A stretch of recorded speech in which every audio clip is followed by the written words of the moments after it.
ناظرین، آج ماہ مبارک رمضان المبارک کی 20 تاریخ ہے۔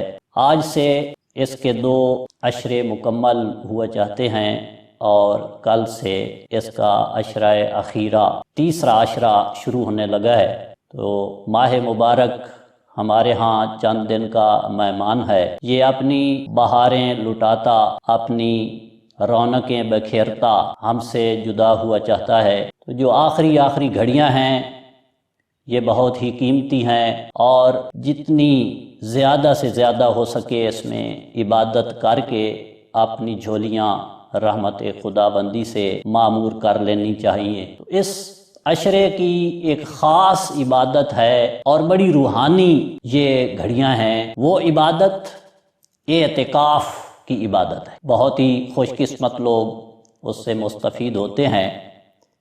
اس کا بہت بڑا ثواب ہے، حج و عمرہ کے برابر اس کا ثواب بتایا گیا ہے۔ جس طرح بندہ ماہ مبارک کا آغاز کرتا ہے، اللہ کی محبت کا دم بھرتا ہے جب اسے یہ پتہ چلتا ہے کہ میرا خالق، میرا مالک تو وہ ہے جو کھانے پینے سے پاک ہے، وہ نہ کھاتا ہے نہ پیتا ہے، تو وہ اس کی محبت میں کھانا پینا چھوڑ دیتا ہے۔ جب اسے یہ پتہ چلتا ہے کہ میرا مالک، میرا محبوب حقیقی سونے سے پاک ہے، وہ سوتا نہیں ہے، اسے اونگ نہیں آتی، تو وہ راتوں کو جاگ کے نماز تراویح کی صورت میں، نماز تہجد کی صورت میں اور دیگر نوافل کی صورت میں وہ جاگ کے اپنے مالک کی محبت کا دم بھرتا ہے۔ تو جب یہ جوں اس کے لمحات گزرتے چلے جاتے ہیں، رمضان المبارک کی گھڑیاں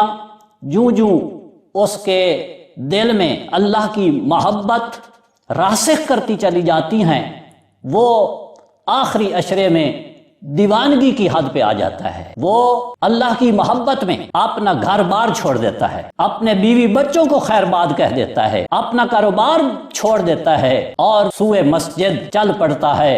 اب اس کی راتیں بھی وہیں گزر رہی ہیں، دن بھی وہیں گزر رہے ہیں، وہ شب و روز اللہ کے دربار میں پڑا ہے اور اس کی رحمتوں کی بھیک مانگ رہا ہے۔ تو یہ کیسی دیوانگی ہے، کیسی محبت ہے کہ وہ اللہ کی محبت میں اس قدر وارفتہ ہو جاتا ہے کہ اس کو سب کچھ بھول جاتا ہے، اپنا کاروبار بھی بھول جاتا ہے، بیوی بچے بھی بھول جاتے ہیں، گھر بار بھی بھول جاتا ہے۔ اب وہ اللہ کے گھر میں آ کے بیٹھ جاتا ہے۔ اعتکاف کا لفظی معنی ہے دھرنا دے کے بیٹھ جاتا۔ تو چونکہ یہ آخری لمحات ہوتے ہیں اور یہ عشرہ جو ہے دوزخ سے نجات کا پروانہ دینے والا ہے، اس میں دوزخ سے نجات کی بشارت دی گئی ہے، تو بندہ اپنے آپ کو دوزخ سے آزادی دلانے کے لیے اس احکم الحاکمین کے دربار میں آ کے دھرنا دے کے بیٹھ جاتا ہے اپنے مطالبات منوانے کے لیے۔ جس طرح جب کسی کو حکومت وقت سے کچھ لینا ہوتا ہے، کوئی اپنا مطالبہ پرزور طریقے سے منوانا ہوتا ہے، تو وہ اس کے سامنے آ کے دھرنا دے کے بیٹھ جاتا ہے۔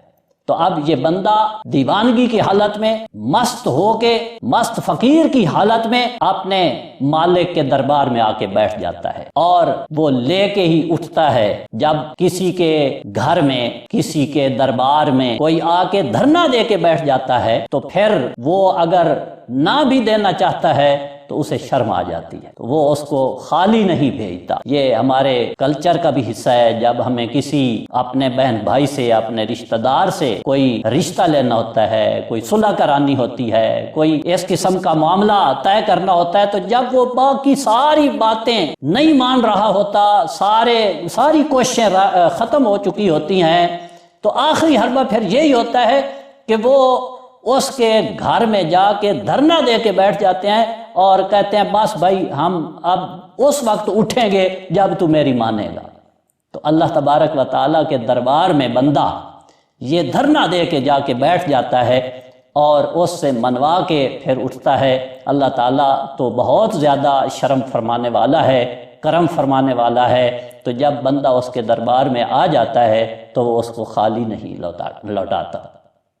تو چند ایک اس کے مسائل ہیں، وہ جو اس عبادت سے مستفید ہونا چاہیں وہ نوٹ کر لیں۔ ایک تو یہ ہے کہ مرد کے لیے ایسی مسجد منتخب کرنی ہے جس میں باجماعت 5 وقت نماز ہوتی ہو، اور عورت جو ہے وہ گھر میں بھی کسی کونے میں اعتکاف کر سکتی ہے۔ اس کی جو لمٹ ہے 20واں روزہ اعتکاف والی جگہ پہ کھولا جائے، اور جب عید کا چاند نظر آئے تو اس وقت یہ سنت موقدہ ہے اور کفایہ ہے، یعنی ایک محلے کی طرف سے اگر ایک بندہ بھی اعتکاف پہ بیٹھ جاتا ہے تو وہ سب محلے والوں کو اس کا ثواب ملتا ہے، اور اگر کوئی بھی نہیں بیٹھتا تو پھر یہ سنت موقدہ کفایہ سے پورے محلے والے محروم رہ جاتے ہیں۔ جب عید کا چاند نظر آئے گا اس وقت یہ مکمل ہو جائے گی۔ اس میں روزہ رکھنا ضروری ہوتا ہے، روزے کی حالت میں بندہ رہے اور جتنا ہو سکے اس میں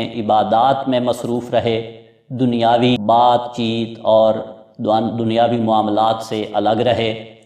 ہاں، مسجد میں بیٹھے ہوئے دینی مسائل، دینی کتب کا مطالعہ اور تبلیغ کا کام یہ کر سکتا ہے، اذان دے سکتا ہے، تقریر کر سکتا ہے، دینی مسائل پہ گفتگو آپس میں کر سکتے ہیں۔ اس میں ایک روحانی کیفیت ایسی طاری رہنی چاہیے کہ جو معتکف ہے وہ یوں سمجھے کہ بس میں اپنے مالک کی نظروں کے سامنے بیٹھا ہوں۔ وہ ظاہر ہے اللہ تعالیٰ کا مہمان ہے، اللہ کے گھر میں بیٹھا ہے۔ اللہ تعالیٰ فرماتے ہیں جو میرے گھر میں آ جاتا ہے وہ میرا مہمان ہوتا ہے، اور میں اس کی مہمانی کرتا ہوں۔ کس طرح کہ جو جتنی دیر میرے گھر میں بیٹھا رہتا ہے میں اس کے گناہ مٹاتا چلا جاتا ہوں، اس کی مغفرت فرما دیتا ہوں۔ تو وہ جتنی دیر بیٹھا ہی رہے، کچھ بھی نہ کرے، صرف آ کے بیٹھ جائے تو اتنا اس کو فائدہ ضرور ہوگا کہ سب کا گناہ اس کے مٹتے چلے جائیں۔ اس میں روزہ رکھنا بھی ضروری ہے، باقی فرائض، نمازیں، اور اگر وہ جامع مسجد نہیں ہے تو جمعہ کے لیے ایسے وقت میں جامع مسجد کی طرف جا سکتا ہے، عین وقت پر پہنچے، سنتیں نوافل باقی وہ وہیں پڑھے، اور فرض کے لیے 2 فرض جمعہ کے وہ جامع مسجد میں جا کے ادا کر سکتا ہے۔ بلا ضرورت جہاں تک نماز پڑھی جاتی ہے مسجد کا جو ایریا ہے اس سے باہر نہیں جانا چاہیے۔ شرعی حاجت کے لیے کوئی ضرورت ہے، جیسا کہ استنجا کے لیے جانا ہے، پیشاب پخانہ کے لیے جانا ہے، با امر مجبوری ضرورت پیش آئے تو وہ غسل کے لیے باہر جا سکتا ہے، لیکن اگر وہ گرمی کی شدت کی وجہ سے نہانا چاہتا ہے تو وہ پھر مسجد کے صحن میں ہی اپنے اوپر وہ پانی بہا سکتا ہے، لیکن یہ اس کی ضرورت نہیں ہے، اس کے لیے وہ اس حد سے باہر نہیں جائے گا۔ جو ہی وہ بغیر کسی شرعی ضرورت کے مسجد کی حد سے باہر جائے گا اس کا اعتکاف ٹوٹ جائے گا۔ تو ان چیزوں کو مد نظر رکھتے ہوئے، ہاں اگر اس کا گھر سے کوئی افطاری سحری پہنچانے والا نہیں ہے تو وہ اپنی سحری افطاری کا کھانا لینے جا سکتا ہے، لیکن گھر میں بیٹھ کے نہیں کھا سکتا۔ ایسے وقت پہ پہنچے، کھانا تیار ہو، وہ وہاں سے اٹھائے اور پھر واپس آ جائے، مسجد میں ہی بیٹھ کے کھائے۔ اگر کوئی اس کا گھر سے پہنچانے والا ہے تو وہ پھر لینے بھی نہ جائے، وہیں بیٹھا رہے اور وہیں وہ کھا پی سکتا ہے۔ ویسے اعتکاف کے علاوہ مسجد میں کھانا پینا سونا یہ حرام کام ہے، لیکن جو معتکف ہوتا ہے اس کے لیے یہ ساری چیزیں عبادات بن جاتی ہیں۔ وہ کھا رہا ہے تو عبادت کر رہا ہے، وہ سو رہا ہے تو بھی عبادت میں ہے، وہ ہم وقت اللہ کی عبادت میں ہے، اس کی عبادت ہی لکھی جا رہی ہے۔